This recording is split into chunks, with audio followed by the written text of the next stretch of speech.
ወደ ከተማ መፍለስ የሚለውን እኔ ብዙ ጊዜ ይሰማኛል። ያ ደግሞ ለእናንተ እንቅፋት እየሆነ እንደው በእሱ አካባቢ ነው እኔ የሚታየኝ። ደጋግሞ መወያየት ወደ ገዳም ሲከድ ለምንድን ነው? ገብቶን ነው ወይ ነው እንደው ዝም ብሎ ሰዎችን ወይባ ለብሰው ሲታይ ያማርኮን ነው ወይስ ምንድን ነው? ዓለሙ አልመቸን ሲል ነው እንዴ? ዓለሙን እኮ ያላሸነፈ ገዳምማ ትልቅ ፈተና እኮ አለ። የዓለሙ የሚታይ ነው ፈተናው፣ የገዳሙ ደግሞ ረቂቃን አጋንንት ጋር ነው። እና ምንድን ነው መችስ እናንተም ልትሄዱ ትወዳላችሁ ወይ ነው ጥያቄው እኮ። አዎ ሰው ሳይገባው እግዚአብሔርን ከተከተለ ቆይ ተብሎ አይጋበዝም። ልትሄድ ትወዳለህ ወይ ነው። ያው ታውቁታላችሁ ዮሐንስ 6 ላይ ያለውን ያ ሁሉ ክርስቶስን ይከተል የነበረ ሕዝብ ዳቦውን ታምራቱን እያየ እንደው ያነገሰው እያሉ ይህንማ ማንገስ ነበር አለ። እውነት ነው። በዓለም ታዲያ ዳቦ ካጠገበ ሌላ ምን ይፈለጋል? እና እንደዚህ አይደለም ክርስቶስን መከተል። እንደው የሕይወት ቃሉ ሲገባ ዘላለማዊው ነገር ሲታይ ነው እንጂ መሸበር የለብንም። እኛ ገዳም የምንገባው ለራሳችን ሕይወት እኮ ነው። ልክ ሰው በራሱ ሳምባ ነው የሚተነፍስ እና ማንም ይሄድ ማንም ይቅር ገብቶን እንድንገባ ነው የሚያስፈልገው። እህቶች፣ አባቶች፣ ወንድሞች እና አንዳንድ ጊዜ ምንም የሚያሸብር ነገር እኮ የለም። ሰው እግዚአብሔርን ካመነ ምንም እገሌ ወዲያ ሄደ ገሊት ወዲህ ሄደች የሚያሰኝ ቋንቋ የለም። አዎ ልትሄዱ ትወዳላችሁ ወይ ነው ያለው እኮ። የሚሄደው አዎን ነው፣ የማይሄደው ወዴት እንሄዳለን ነው። እና ስለዚህ ገዳም እየገባን አመክሮት የጊዜያዊ ሙቀት ፍላጎት አደገኛ ነው። በስሜት ገዳም አይኮንም። ካስፈለገም 1 5 4 ዓመት መግባት ማየት፣ ራስን ቼክ ማድረግ። በዚያው ቴምፕሬቸር ከሆነ ይቀጥላል። ከወረደ ደግሞ እያዩ አይ ሙቀቱን እየለኩ ያው እንደዚያ ነው እንጂ እና አለቆች ሄዱ ይሄዱ ምን ቸገራችሁ እንዴ የእስራኤል አይጉር አይፈጸሙም ብሏል እኮ። ይሄድ የሚሄደው ምን አለ? እና ምናኔ በራስ እግር መቆም ነው፣ ሌላ ምንም አይደለም። በራሳችሁ አዎ። የዚህ ደግሞ ጠንቁ ያው ገንዘብ ነው በእውነቱ። እንደው ታውቁታላችሁ። ትናንት በጀማሪነት ገዳም ስትሄዱና አሁን ያለው ፈተና ገንዘብ መቼም መርዝ ነው። ለደህና መናኝ ነው እንጂ ላልገባው ገንዘብ መርዝ ነው። መርዝ ነው ሲባል አትብሉ አትጠጡ አይደለም እንዴ። ያለ ገንዘብ እንዴት አድርጎም ግን ካላማ ያርቃል፣ መንገድ ያስቀይሳል። እና ይሄ ነው አሁን ብዙ አባቶች ከዚያ ከጥሩ ሕይወታቸው ወጥተው እዚያ አዲስ አበባ በእውነቱ ይጃጃሉና እንዳይባል ደግሞ ትንሽ ቋንቋው መጃጃል ነው። መጃጃል በእውነት ያን የመሰለ ክብር እንዴ!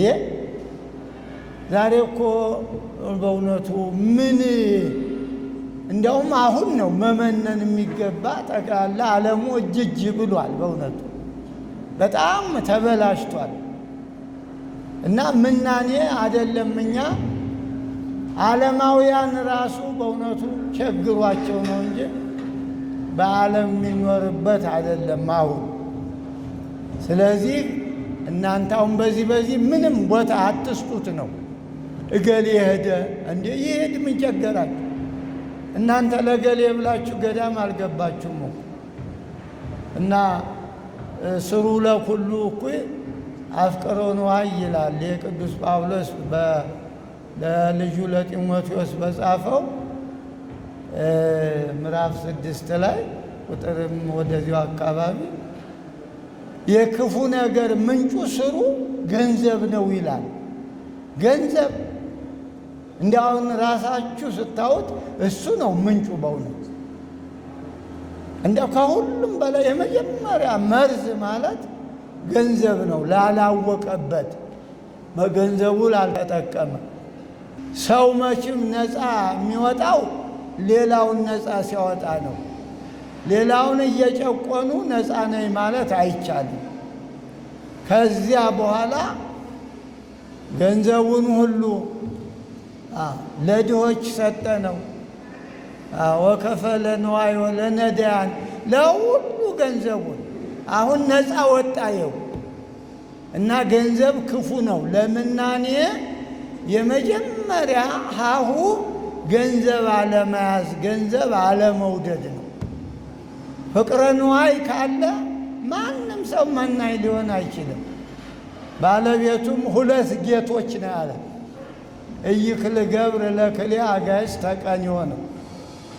አንድ ሎሌ ለሁለት ጌቶች እንዴት ሆኖ ይገዛል? አንዱ ጌታ ማን ነው? ገንዘብ ነው። አንዱ ደግሞ መድኃኔ ዓለም ነው።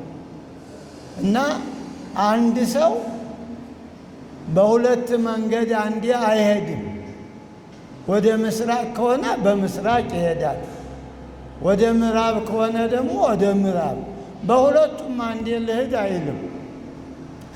ክልኤተ ፍናወለ እመረከበ እያሃውር ነግድ በእሉ ፍናወት አይቱ ወእይክል ገብር እንዘ አሐዱ ውእቱ ከመ ይቅንይዎ አጋዕዝተ ክልኤቱ ባሕቱ እምክልኤሆሙ አሐደ ያፈቅር ወይትዔዘዞ እስከ ነሞቱ ሰብእሰ እንተ ይሖረ በልማደ ፍኖት ዝንቱ ክልኤሆነ ዓለማተ ይሐስስ በሕይወቱ በሃቱ ህውክ በሃበ ፎረ ፍኖቱ እስመ ፍኖተ ነፍስ ለባሕቲታ ወፍኖተ ሥጋ ለባሕቲቱ።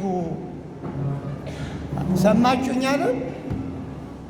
እስመ ፍኖተ ነፍስ ለምንድን ለባሕቲታ ወፍኖተ ሥጋ ለምን ይለያያሉ? የሥጋ መንገድ ሌላ፣ የነፍስ መንገድ ሌላ ነው። ጠላት ናቸው። አንድ አገልጋይ ምዕራብና ምስራቅ አይሄድም፣ ለሁለት ጌቶች አይገዛም ሰው ነው መንገድ አለ ብሎ። ስለዚህ መንገዳችን ዋንወይ ይባላል።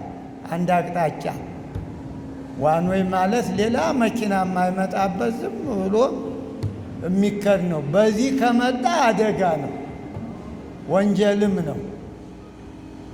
ስለዚህ በእውነቱ ሌላው እንግዲህ የማብቂያ መቄዶንያ ታውቁ እንደሆነ መቼም መቄዶንያን የሚያውቅ መናኝ ካለ እወቁት፣ ለምናኔያችሁ ይረዳችኋል።